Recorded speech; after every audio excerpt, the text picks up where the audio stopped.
Okay, what I just did there on the first clip was I drew a Q in what you would call a lowercase or small font. And then on the second clip, what I did was that I took my pinky and drew a Q in what you would call a capital lettering. If you notice in the capital lettering, I had to make 2 motions or strokes in order to complete the figure. But on the first figure that I created, which was the first Q, or the lowercase q, I didn't have to pick up my finger. I did everything in one stroke, or in one point, excuse me, not in one stroke, but in one point. You see, these things are important when you talk about writing letters and numbers, because this represents a lesson in each letter that you write. See, the lesson with Q is that it's based on a dream. See, the letter Q is based on a dream. Everything in this reality starts as a dream. And the reason why America right now is suffering is because the American dream is dying. There's really no dream here.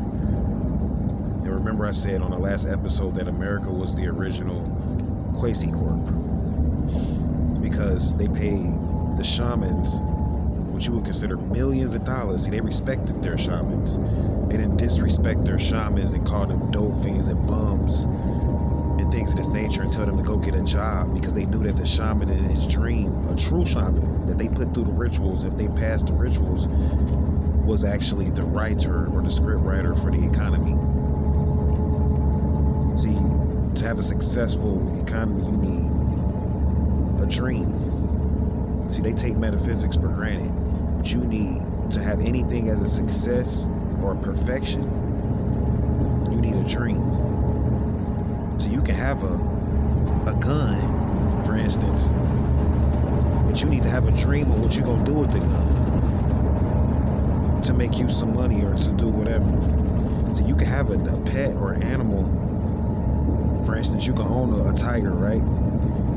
But it's not going to make you any money unless you have a dream.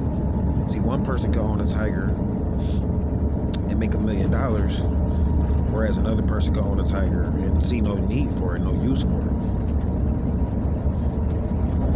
it. So I'm saying this because this is the phase on where we're at in America. And what I'm going to attempt to do with this experiment, with this quasi-corp, is that I have a dream, and I'm not trying to be funny or anything, but I have a dream. And I do believe that my dream is key in keeping America at the focal point, not only as a superpower, but keeping America alive on a spiritual level.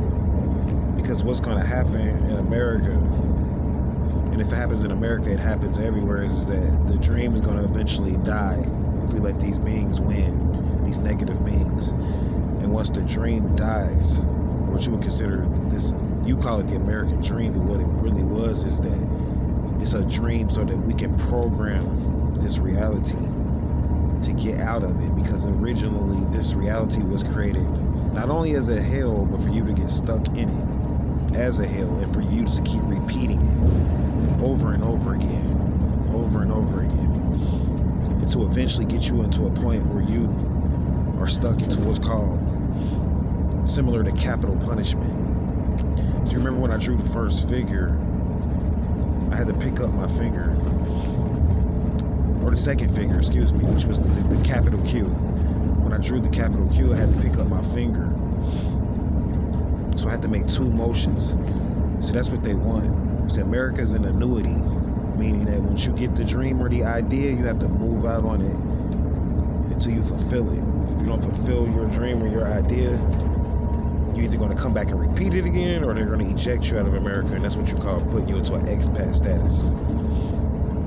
And the problem now is that almost everyone here in America is in an expat status because there is no dream. America's a melting pot with a bunch of people doing this and that, scatter, and there's no no Unicode. There's no one single idea or dream, because at some point the rich on this planet decided that they were smarter than the shaman, that they were smarter than the guru or the sage, and that they decided that their artificial idea or their monopoly game was more important than the original quasi-corp, which was not just having a dream, but having a shaman or a land or some form of a model that is designed to mock the eventual goal of the country, or you could say the world's idea or dream. So for instance, you have a dream where you want a world of people that are talented in music. What you have to do is that you have to start off with a land of people or a group of people. You have to promote a shaman or put them in the center and make them the focal point or the mocking point or the example of the world that you want. And you begin to observe this group of people, or the shaman and his group or her group. You begin to observe them and take notes over time. Because over time what's going to happen is that this group is going to form a dream. This is going to become a group of people that's not only just living together, but this becomes a dream or idea. And eventually this dream or idea is going to go so far. It's like a language.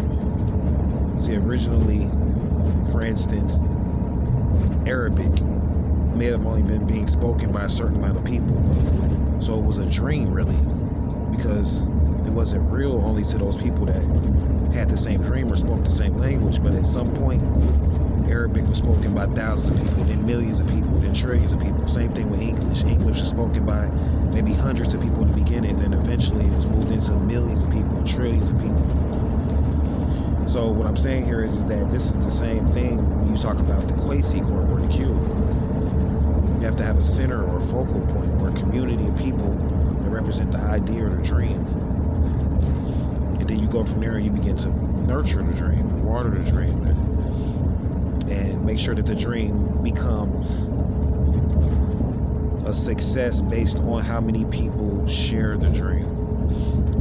And then from there you can turn this actually into a commodity-based system. What do I mean by that? Because now, not only do you have a dream that was put into place by some shaman or some guru or some spiritualist, and not only do they have a community where this dream is being implemented, so now you can turn this community and this dream into a thing. Whether it's a commodity or whatnot, you can begin to distribute assets off of the community. So for instance, the community will function as land, believe it or not. And people do this, believe it or not, in governments. And they fund, see, America is really funded off of the Native American dream. See, this is where it came from. And at some point, someone decided, let's make this bigger. This is where corporatization comes in at. However, what happened is that anytime you have a corporation or like a group of people that share the same currency, it has to have something backing it in order for it to be real. It has to be backed by something that can create it or reproduce itself out of thin air. And what happened with America is that they began to grow and produce faster than the commodity itself based upon a lie. Based upon a lie. What do I mean by that? They began to go into something called credit. I'm giving you examples of physical things that take you back into spiritual concepts is what I'm doing in this video.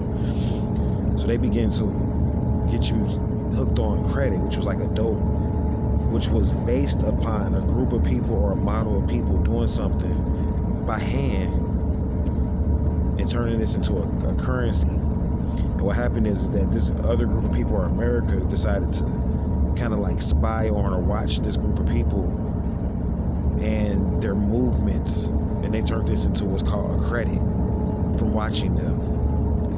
And they began to issue, you could almost say like a double wheel. So not only do you have a concept, so now you got two things going on here. So I'm trying to get you to understand the small Q, then I'm going to shut down, then you have the capital Q. Remember I said with the capital Q, you have to lift your finger up in order for you to draw or fully draw the figure. So what happened with the small Q, again, is the private aspect or a group of people that were living in a private community or a village format, and then you have another group of people similar to watchers, you can call them that. They call them the Ijiji. That's what they call them in the Native American tongue. And the Ijiji had a separate community, and their thing was, let's watch this pristine community, a group of people, and let's begin to draw credit off of their story. Let's write out loans, let's issue out bonds, things of that nature. And at some point, the dream of the watchers, which their dream was based upon watching this successful community, was lost. And they were disconnected from the original dream of the Native Americans who originally started this thing. So what happened was that they began to lie to keep it going, to keep their money going. So they had to start spreading lies. And this is what you call fiat notes. Because now you don't have anything backing your dream. You don't have any connection with the Native Americans that originally started it. So now you're lying and you're putting in what's called false prophets, the Antichrist, and fake leaders and puppets. And you create a fake dream based upon the original one. So this is where we're at. So what I'm going to do is give you a clear picture, in the course of this trip that I'm on, a clear picture of what the original Quasi-Corp would have looked like in the original dream, and the original group of people, and what they really were doing, and what it was really meant to be, or what it really means to be a corporation, to live as a corporation. This is what I'm teaching you, to live as, not to work in, but to live as a corporation.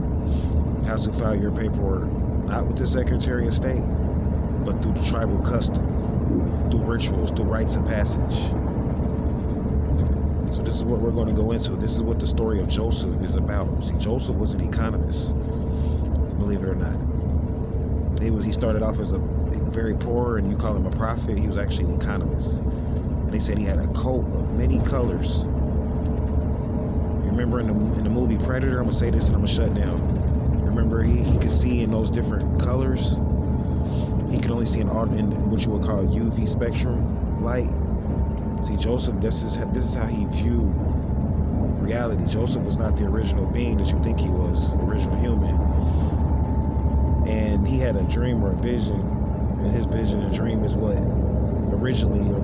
initially or eventually led to what we call America and the Quasi-Corp. So I'm going to get more into Joseph and things of that nature, and get more into some of the topics we talked about. Just want to get you guys started with a good morning. And as always, stay vigilant.